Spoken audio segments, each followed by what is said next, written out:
When watching the Lord of the Rings films or reading the books, the land of Middle-earth, particularly during those passages when the heroes are at the Shire or Rivendell, can seem idyllic. Whether it's the lush fields of the hobbits, the golden flowers of Lothlorien, or the many forests and streams which dot the region, there's no denying that Middle-earth is beautiful.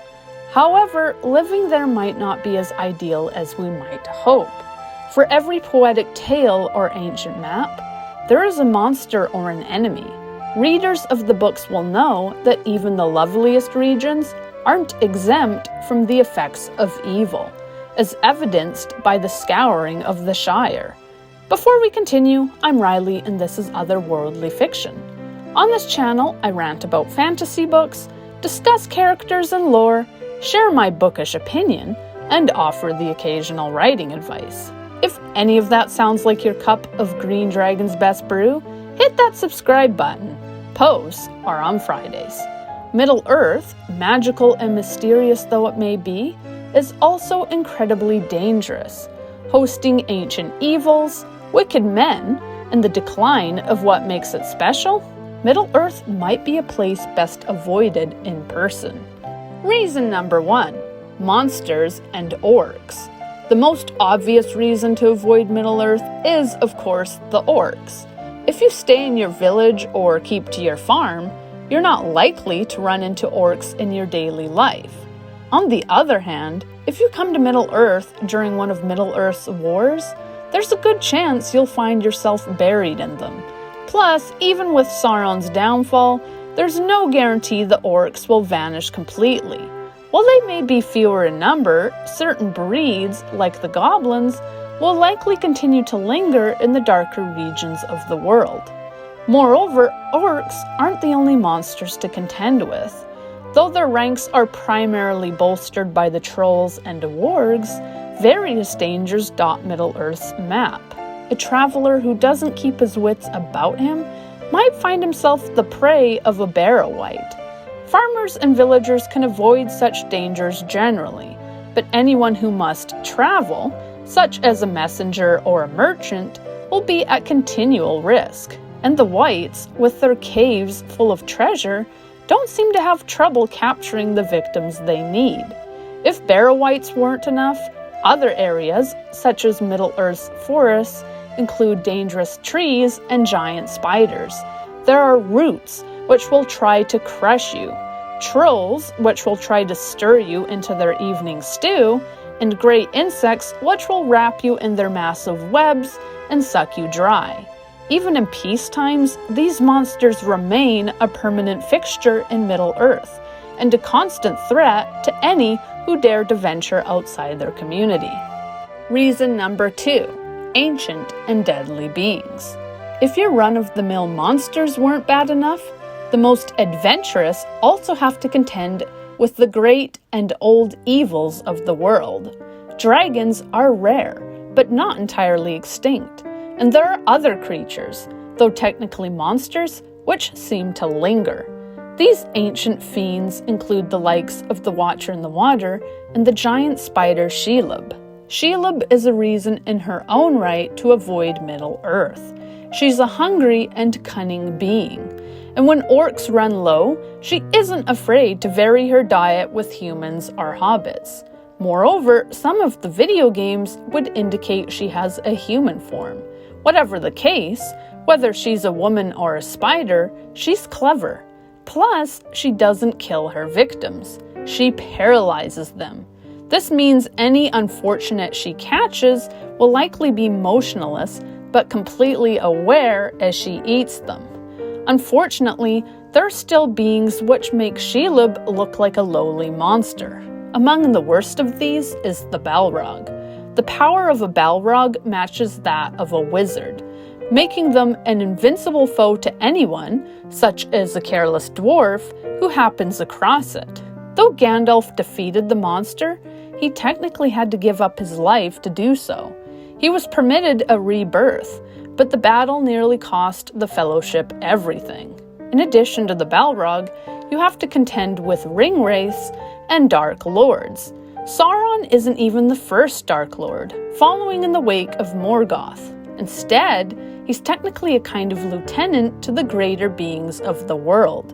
In other words, despite his ability to nearly destroy everything, he isn't the most powerful being out there.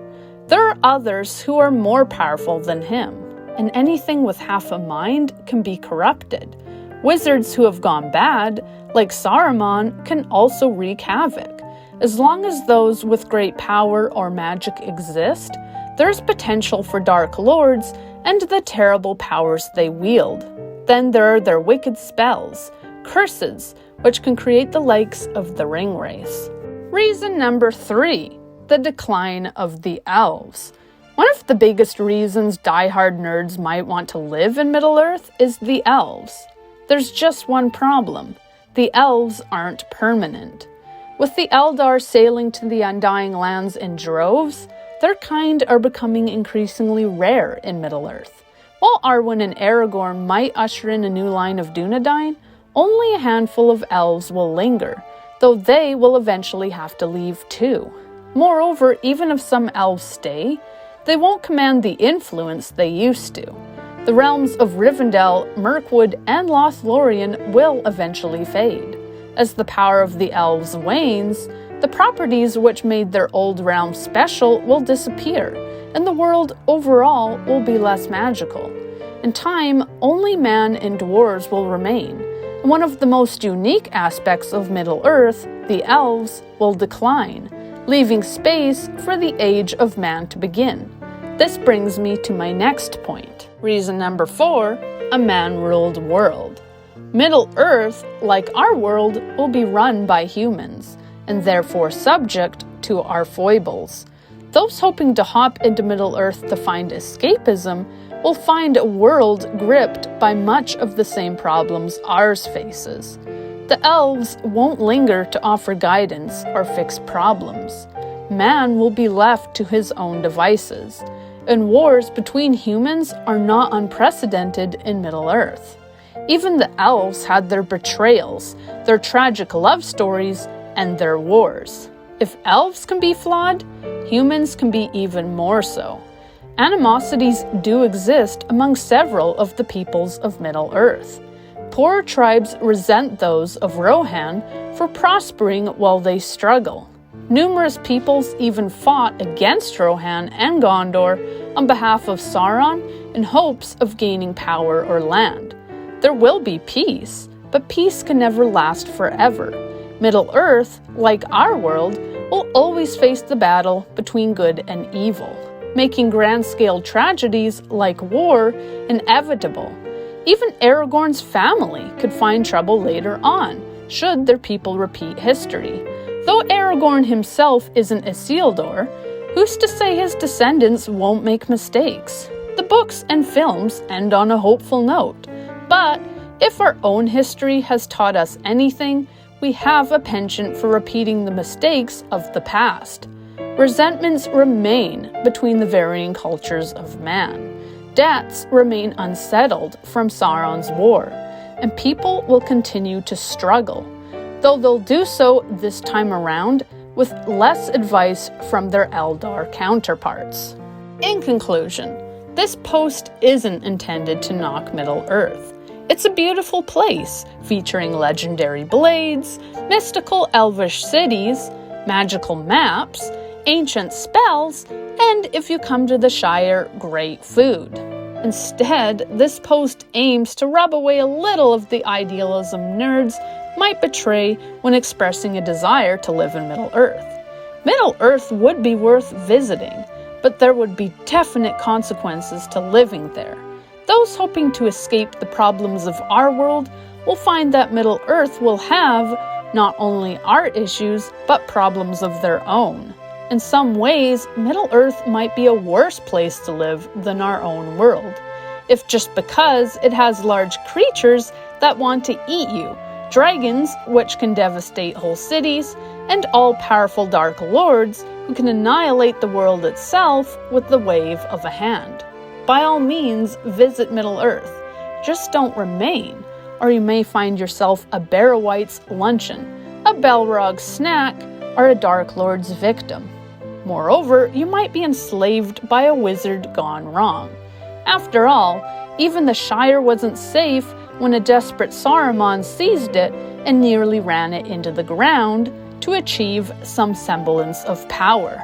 Earth is dangerous, but Middle-earth even more so. In the end, it's probably a good thing we can only visit it between the pages, on screen, and through guided tours. What fantasy world would you want to live in? Are there other aspects of Middle-earth which frighten you? Let me know in the comments. And if you enjoyed this video, like and subscribe. Thank you for watching, and happy reading!